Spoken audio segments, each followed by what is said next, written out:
কালকে আমরা এই গাড়িটা উঠাইতে ব্যর্থ হয়েছি। দেখেন আজকে এই পাশ দিয়ে এই যে পানি চলে আসছে, এই যে এই জায়গা দিয়ে স্রোত যাইতেছে।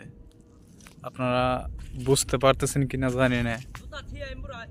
এই দেখেন স্রোত যাইতেছে। এই জায়গাটা কিন্তু গতকালকে পানি ছিল না। আজকে দেখেন এই পাশ থেকে পানি এসে একরা হয়ে গেছে। আর এই যে আমাদের গাড়ির সামনে দেখেন পানি। তাই আমরা একটা চেন গাপ্পার লোকদের ফোন দিছি, ওনারা আসতেছে।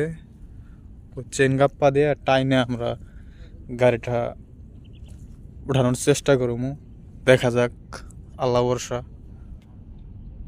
আল্লাহ যদি তৌফিক দেয়, ইনশাল্লাহ গাড়িটা উঠানো সম্ভব হবে।